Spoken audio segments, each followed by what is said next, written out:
Durante a ditadura militar, a perseguição à imprensa levou a prisões e até mortes. É o que você confere nesta parte do documentário Refluxo 64, do acadêmico Vinícius de Almeida Mariano, sobre a orientação do professor Luiz Serenini.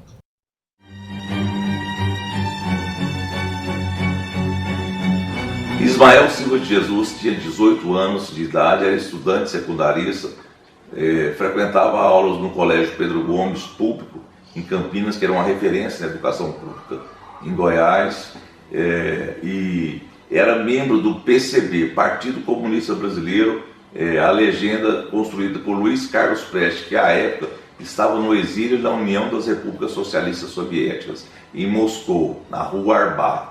O Ismael Silva de Jesus trabalhou no 5 de março, que era um periódico semanal, que já chegou a ter uma tiragem de 70 mil exemplares, vendia bem nas bancas, era um jornal carbonário, explosivo, e o próprio proprietário, Batista Custódio Santos, chegou a ser preso em 1964, depois em 1968,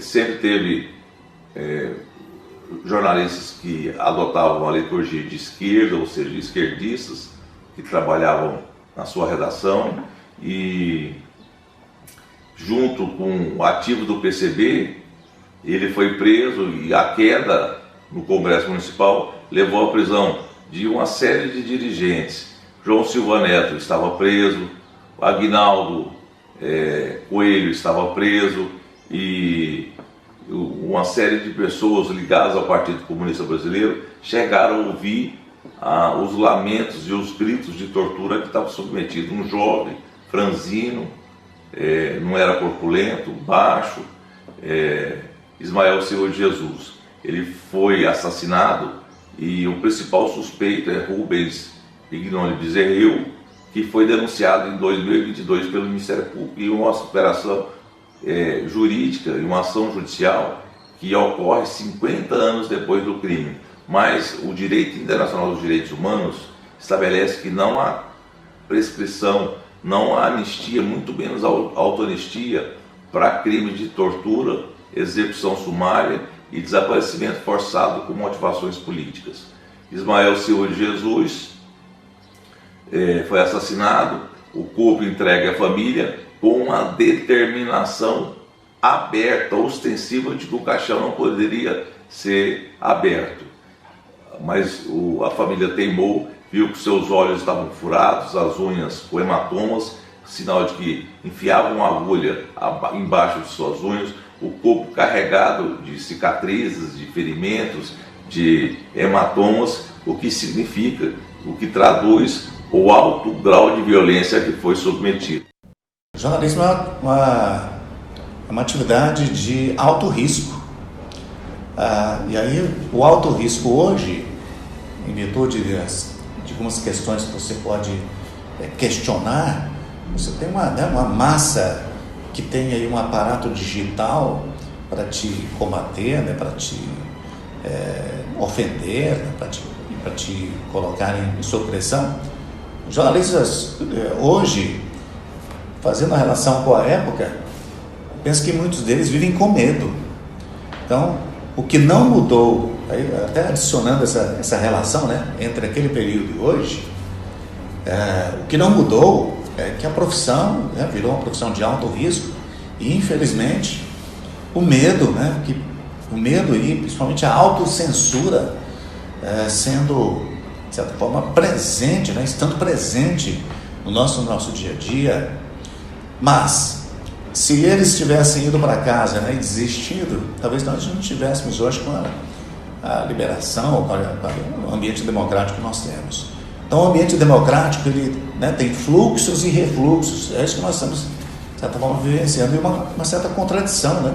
Se vivenciamos lá um ambiente duro, né, um ambiente de ditadura, um ambiente de pressão, no fluxo e refluxo, hoje nós vivemos da mesma forma, mas com a resistência, porque parece hoje nós estamos do mesmo modo como eles, né, trabalhando na resistência.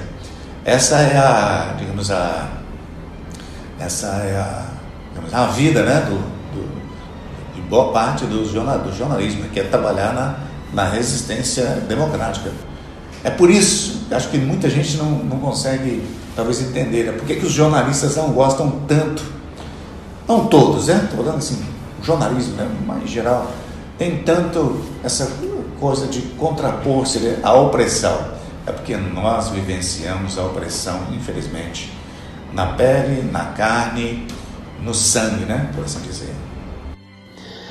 Esse silêncio permaneceu nos jornais todos aqui de Goiás durante todo o governo Médici, mas com o processo de distensão política iniciado pelo presidente Ernesto Geisel, no governo Geisel, o jornalismo foi aos poucos retomando o seu espaço. Esse período de censura acabou provocando o aprofundamento de graves distorções. Jornalistas acabaram se moldando dentro da autocensura e os donos dos meios de comunicação ao que mais lhes importava: receita, faturamento, tendo como principais anunciantes os governos nos 3 níveis. Assim, os departamentos comerciais das rádios, das TVs e dos jornais passaram a filtrar as notícias. Isso pode, isso não pode. Trocou-se a liberdade de imprensa pela liberdade de empresa. Infelizmente. E infelizmente, isso continua nos dias de hoje. A luta pela liberdade da imprensa deve continuar. Nós temos que enfrentar as dificuldades atuais e não deixar seguir a menor tentação de voltar àqueles tempos horríveis, terríveis da ditadura. A imprensa tem que lutar para o Brasil ser cada vez mais democrático, a imprensa ser cada vez mais livre, porque é assim que a civilização pede. Não há democracia verdadeira, corajosa, verdadeira, sem um papel legítimo e livre da imprensa. Não há. Preciso estar atento e forte, não temos tempo de temer a morte. É preciso estar atento e forte, não temos tempo de temer a morte. Atenção.